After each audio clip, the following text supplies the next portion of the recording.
Hello, hello. So, I wanted to say hi with this cutie pie. She is zonked out. Super cute. And Callie did my hair beautifully this morning. And we are going to get haircuts today, which I'm super excited for. So, I wanted to talk a little bit about the fact that pain is taught. Pain is just like everything else, it's a judgment. Same after a lot of us that have experienced NDEs. I will say that we all seem to come back with like the one specific message that seems to just be known, something that we didn't necessarily understand before. We are all one. And I'll say I feel like these three they do seem to be common. Amongst all of us that have experienced a near-death experience or a connection, that connection with the void, with infinite, with source, with whatever you want to call it. It's like these transcendental experiences, these mystical moments.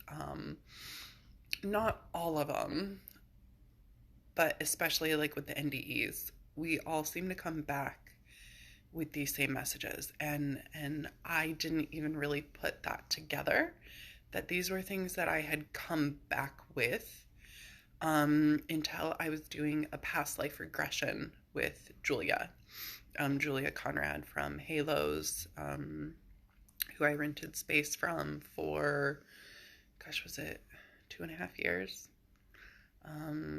Just finished up there end of December, end of the year of 2022, as she closed her actual physical shop location. And during that NDE, during that past life regression, she asked me if there were any messages that I came back with, from my NDE, my near-death experience, which, the video, I'll get there, I promise. It'll be up. And by the time that you guys watch these videos, it'll probably already be posted. And then you'll just have to look for it on my YouTube channel.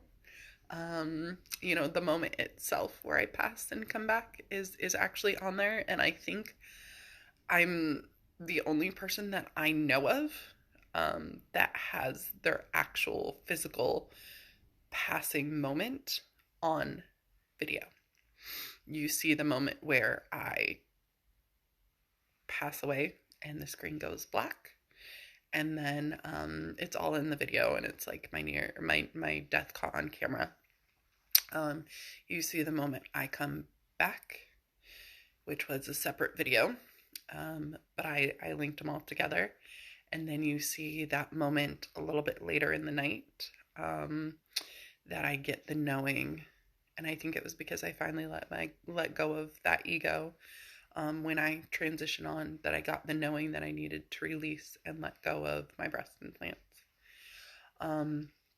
So as far as I know, I'm the only person who the moment that I actually died is actually on video. You can see my hands, you can see how awful they look. Yes. So, and you can kind of see it, because it's dark. And when I came back, I had these new knowings, and it's kind of like they had been with me the whole time. And I didn't realize that they were new until Julia asked me, what messages did you come back with? And I was like, we are all connected. We are all one, and we are all love. Those were the three main ones, and there might have been others. I'd have to look back at the notes in the stuff that she took during that session and see if there were other ones, but those knowings, as far as I know, those are the main ones that I came back with. So a lot of us now that have experienced these near-death experiences, or these other experience these connections to source, to God, to whatever you want to call it, all seem to now know this, which is really, really cool. And I am, as I've said before, I'm still a doctor. I'm still a doctor of physical therapy. I am. Uh, I am a very physical being, but I am also an extremely spiritual being as well. And most of the spirituality has come since the NDE. I've always said I'm spiritual and not religious. As far as what that meant, it's blossomed since my near-death experience. And I geek out on Joe Dispenza because he's also a doctor of chiropractic. So he's very science, medical minded, as well as spiritual. And Anita Moorjani, these are my two main ones currently. And Anita is just such a special spiritual being, just such a loving, kind human being. Oh my gosh, it would definitely be a dream. It is a dream of mine to meet them one day, to go to their retreats. Not sure yet how that would look. Lily could probably easily come with me to. She could easily come with me to an Anita Moorjani retreat. Joe Dispenza one would be a little harder just because of the meditations. Because you have to, really allow yourself to become nothing, no one, no time, no place. And with him, and I thank you for bearing with me through all my ADD moments. It's who I am. It would be a little bit more difficult because, like, if she needs to nurse, while we're in the meditation, I'd have to pause to meet her needs and then go back to, and it wouldn't be, I would still feel like there's someone to attend to. But I have done many of his meditations in the car while she is sleeping in her car seat. I've gotten the chance to do all of the ones from that weekend retreat that he has posted on Audible, which, if you don't know about that, go check it out. It's like Powerful Joe Dispenza Meditations, but it's actually his weekend-long retreat in Boulder. Hello, amazing. Dropped in my lap gift that my amazing mojo magical therapist Donna Morgan told me about. So I like him because he geeks out on science as well. And this is, I always seem to have the best aha moments after doing his meditations. I try to do one every morning. I will say I try to do one every day. Usually I like to do it in the morning. This morning I did his one. It was from that weekend long retreat, and it was the future one, where you bring the future to you. And it's longer than his morning meditation one of bringing the future to you and feeling the future self. And I do them a lot laying down. I do end up falling asleep quite often. I still have amazing aha moments after doing these. And I don't know if it's because I allow myself to get into that space too. And then a lot of times I'll kind of come back to at the end of the meditation where I haven't actually fallen asleep. And that's how it was this morning. Sometimes I will fall back asleep, and then, an hour and a half will go by and I'll wake up and he's talking. Or if I have the sleep timer on, it's just quiet. But this morning, it was I came back to at the end of his meditation. So it was, I hadn't actually fallen asleep. I was still there, but just really, really deeply in it. And so this morning, sitting out in the living room with my kiddos, and I just had this aha moment that pain is taught. Pain is a judgment. I've already gotten there with temperature, cold, heat.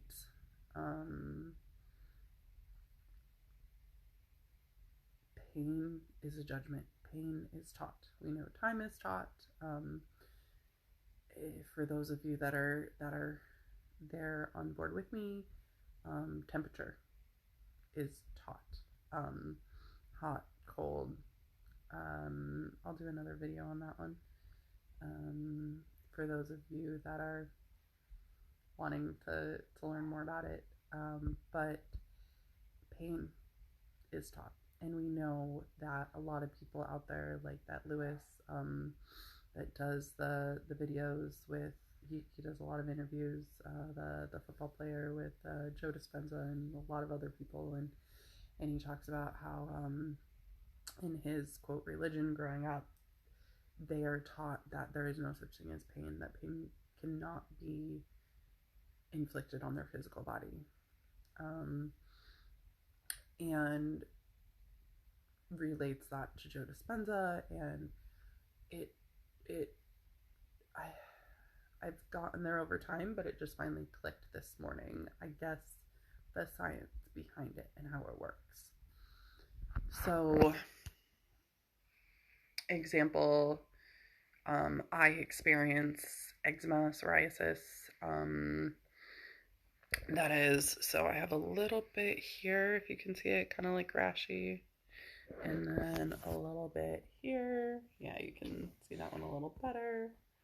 And it expands to there, so that's my right hand. And yesterday it was very, very painful. And I asked, what do I need to do to release this? What do I need to learn from this? Because it sucked yesterday. And when I was in my meditation this morning, so I did it like first thing when I woke up this morning at like 5:30. She says, hi, I'm awake. Let me say hello. Oh, good morning. You just waking up, sweet, beautiful girl. Good morning. Good morning. Yes, good morning. I got you.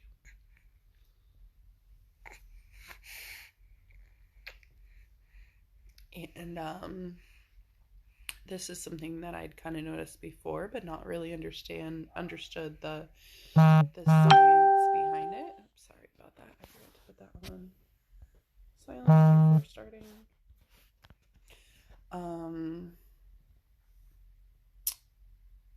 Pain is felt in our analytical mind. Pain is felt during the beta brainwaves. When you are asleep, you don't feel pain. When you are in a really, really deep meditation, in like delta, you don't feel pain. It's not until you get to the analytical, the awake, the beta, that you feel pain. And Joe Dispenza talks about how from 0 to 2, they're just a walking dream state. They're just literally just theta, just, asleep all the time. And I do wonder, I want to ask him, because I do feel like there's a difference in brain wavelengths from 0 to 3 months, and then from 3 months to 2 years. Having kids myself, there is a noticeable difference between 0 to 3 months, and then at 3 months, it's like a light switch turns on, and all of a sudden they are present. So I do definitely feel like the theta is that 0 to 3 months, like they are literally just walking dream state. But she is now more aware of her physical realm in reality. So it makes me wonder. But then they're in that delta from 2 years to 6 years. And that is when they are walking sponges. Everything that you say is true. And everything that you say on repeat becomes their reality. And how many of us are, oh, be careful, that's hot. Oh, be careful, that's sharp. Oh, careful, don't fall. Oh, careful, don't. Oh my gosh, are you okay? Oh, ow, that looks like that hurt. Oh my gosh, that had to have hurt. Oh, I'm so sorry. Oh. We are just constantly imprinting our reality onto them, especially when they're in that toddler. That, like, my daughter's 7. She knows not to touch the hot stove. She even asked me yesterday. She was up on the counter. Mommy, is the stove on? No, it is not on. Okay, good, because I wanted to step across it, to the other side of the counter, and I didn't want to get burnt. And that is because of programming. She's already been programmed to check, is the stove hot? My 4-year-old son is already programmed. If we were able to let go of that judgment, and again, this is quantum, so the observer, if the observer is present, the observer has already been programmed that something is going to be painful if they touch it, if it's hot and they touch it, if it's sharp and they touch it, it therefore becomes reality, right? It becomes reality for the child. But if the child, really, really young child, has not, had the programming yet, touches a hot stove, would it burn them? We know that in order for something to be true, the observer has to be present to make it true.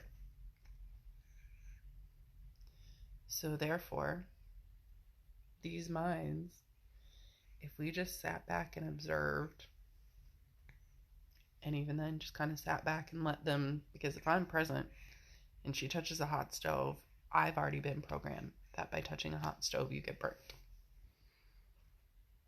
But she is not. And if I'm not present and she touches a hot stove, she is one with that. She is one. There is no judgment. Oh my God, I hope you heard those cute little baby farts. Oh, they were quiet, but that was awesome. I hope that sound came up on the camera. Yes, they do. Yes, they do. She has no judgment. She is born pure, without judgment. All of that judgment is all imprinted on her from what she hears. And babies are, we know babies are, oh, come on, psychic. What's the word I'm looking for? When they read minds. They're telepathic, right? So even if I'm not saying something about the judgment, yesterday she hit her head on a plate. She did what she's doing now, and she threw herself back, and I was out to eat at Olive Garden with a friend.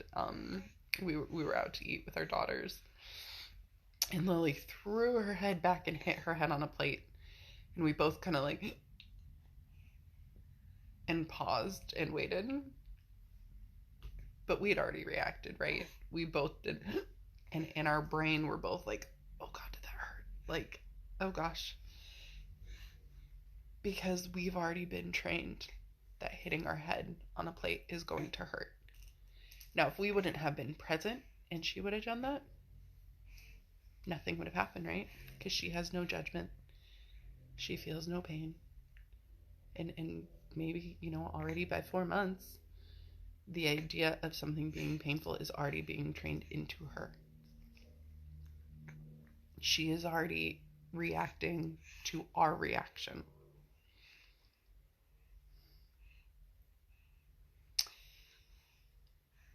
But she still knows she is one with that heat. She is the same as that heat. She is the same. Therefore, there's no judgment about that heat. So if it was just the baby and they touched the stove, just the baby, nobody else, she'd be fine. And no one would even have known that it happened. But because we've been programmed, and there's stories, right? There are stories of kids that are born that cannot feel pain. And instead of recognizing that they are born with this gift that we should learn from, and harness and encourage and be like, yeah, you're right. You are correct. Like, that is not, pain only exists because we've been taught. It only exists because we have made a word for it. We have made it into a thing. When they are born, there is no. And instead of thinking these kids that are born that can't feel pain, instead of just realizing that they are amazing beings and that yeah, you're correct. And we should learn from you. We don't, right? We labeled them as something wrong. Oh my gosh, they're going to get hurt because they can't feel pain, and they're going to touch a hot stove and they're going to get burnt because they can't feel it. No. I mean, they will now because now you made them think that. But no. And just like we know with Wim Hof, who has managed to show us how powerful the brain is, that when we slow our brain waves down out of that beta, out of that analytical mind, out of all of our programming, and we slow it down into that alpha, and then we slow it down into that delta. And oh my gosh, if you can get to theta, like that's just like a whole nother holy crap, right? But when you slow it down into that alpha and into that delta, any pain that you are currently experiencing, you don't feel it. So if we could stay in those brainwave lengths, we would never feel pain. It only starts to come back. And for those of you that have pain in your body, start being aware of this. Start paying attention to this. That nagging low back pain, that nagging jaw pain, that sharp neck pain, that prickling psoriasis, itchy psoriasis, that, I don't know, whatever it is that you got going on. And maybe that's part of my gift as a healer that I'm just now realizing, because oftentimes I help people get out of that analytical mind and into that meditative state, into those lower, more calm brain wavelengths. Maybe that's why I'm helping them to heal from their pain, helping them to release it. And while you are in those lower wavelengths, brain wavelengths, notice when you're in that Joe Dispenza meditation and you are deep, deep into it, you're no one in no place and no time. You don't feel it. You don't feel your pain. And even as you come back out of it and you're still in that alpha, where you are eyes open, but you're still in the alpha, you still don't feel it. It's not until you come back into those beta brainwave lengths that whatever that aching, that sharp, that nagging, that itchy, that prickly, that singing, that burning pain, whatever it is, starts to come back. So if we could all help ourselves get to those alpha and beyond, we wouldn't experience pain, because pain is taught. All right, I'm gonna go feed this beauty and go get a haircut. And I love you. Let me know what you think. I am so excited to share my knowledge on this one and hear what y'all have to say about it. So let me know. And I love you, and have a fantastic day.